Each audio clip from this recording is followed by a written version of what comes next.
shall take your seats. Everyone who wants to volunteer to lead a prayer. Alright, Ms. Humawid, can you please lead the prayer? Everyone please stand up.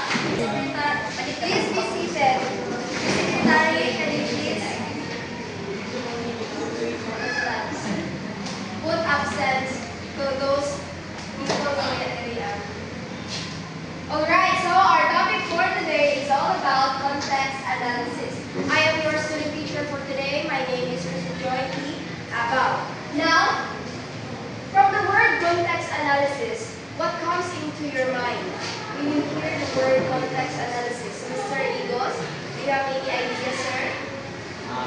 Context analysis is kung unsay sulod sa imong like sa research speak ang mga research equivalent is imong ang sulod dito niya ang mga context imong i-analyze o alignment sa imong gusto makuha nga para po sa imong equivalent sa imong research nga kung napanig papareha sa imong nga ay di na pwede magpakuha o kuan context kinahanglan context analysis so sa context analysis aron masabtan ko yung imong basa ng context. Alright, very good. So let's give a hand to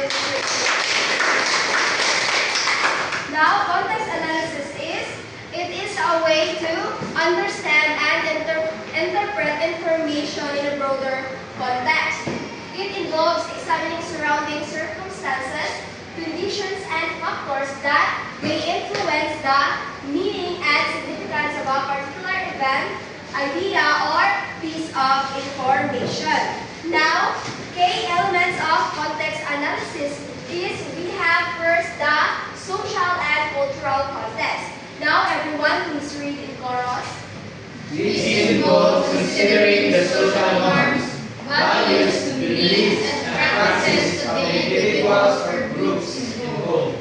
It helps to understand how cultural factors influence behavior, decision-making, and the interpretation of information. Alright, what did you understand to this statement, Ms. Abayo? So, when we say social-cultural context, basis when the definition of noise, that is how the cultural shape and people are within the community. When we say cultural context, that is how you interpret or how your values, beliefs, and norms can be applicable sa iyong mga tao para lang in order for them na sila values nila. Alright, very good. So, a social and cultural context is, for example, ani is, nag-examine ka o kanang kung unsa bitaw ang kanang culture nato karon. And then, para mas masabtan nimo kung ano miabot ta di ana nga mga culture is that imo sa istadihan kung unsa ang ang previous bitaw, kung unsa ang past about di ana nganong na-shape ta kung unsa ta karon. Now, let's proceed to historical context. Miss Charis Maningo, can you please read historical context? Examining the historical context involves considering the events, developments, and trends that have led to the current situation or condition. It helps to understand the evolution, background, and consequences that have shaped the subject being analyzed. So, ang historical context, marsyag ka na bitaw, nakabase ka sa mga historical na events before, balik siya ang mong basis sa mga present situation today. Alright, very good, Ms. Charis. So, ang kaning historical context is that kana bitaw nag-study ka about sa kanang history. So, you need to examine the historical events para mahibaw-an nimo kung ang para ma-interpret ito nimo ang usa ka idea o mas masabtan nimo kung ano nahitabo na siya nga event. Now, let's proceed to economic context.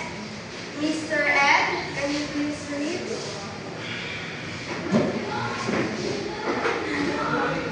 Economic context.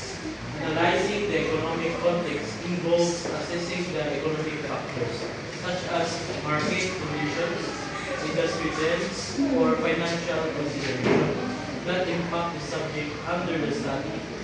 It helps to understand the economic motivation, constraint, and legislation. In your own idea, sabihin mo na sometimes. So, on my own idea, economic context is the mga information of the economic in the time or that history, so that the people who read or see will understand. Alright, very good, Mr. Edno. So, economic context is all about bitaw kita kaya magkuha ka, maghimukag business nimo. So, para makibayo ka kung unsa ang mga trends karon o unsa ang mga prices kung unsa ang mga hilig bitaw sa mga tao karon is that mag-study ka about economic context para mas mahibaw-an nimo o mas ma-manage nimo ang imuhang business. Yes. And now, political and legal context. Ms. Bernaldez, can you please read and elaborate now? Political and legal context. Considering the political and legal context involves examining the political systems, governance, structures, laws, regulations, and policies relevant to the subject. It helps to understand the power dynamics and legal frameworks and policy implications that sustain the situation. So in my understanding regarding to this statement, know that ang legal context or mga policies it should be examined para diha makita kung makita kung sa na diha gani or mga kung sa mga pages or mga dynamics na kontra sa policies.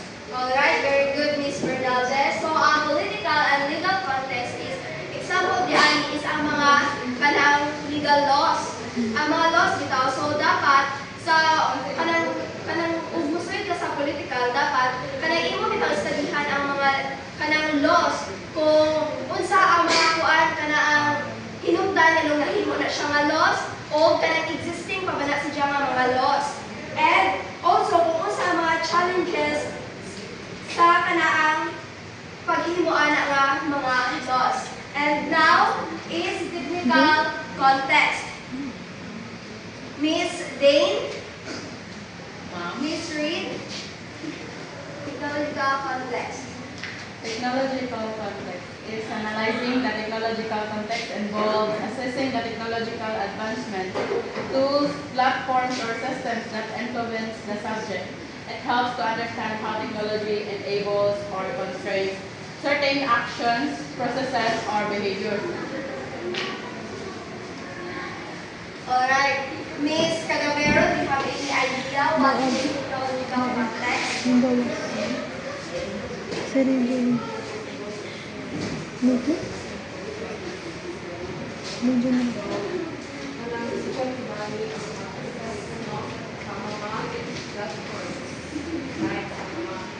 you please lower your voice?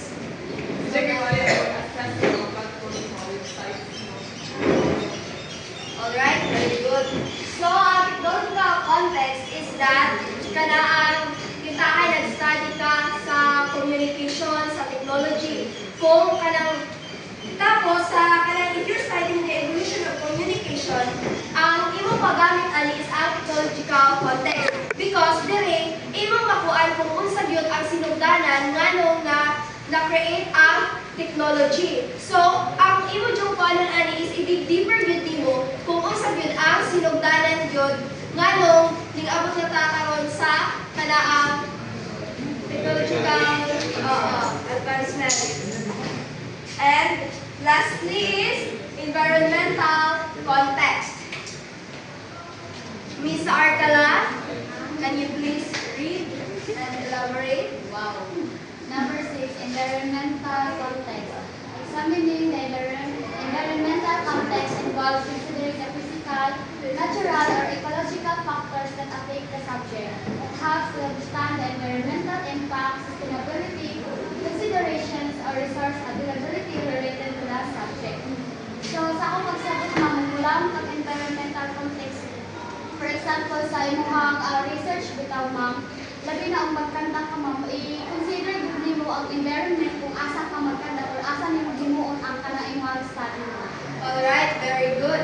So, Briano is with planning a new agricultural project in a specific region, ang kinahanglan nimo kuanon is ang environmental context. Kay need nimo studyhan o imong usab dun kung unsa ang climate, soil density, kay di ba agricultural man. So imo yung i-examine ang about sa soil, sa climate, o sa uban pa nga mga factor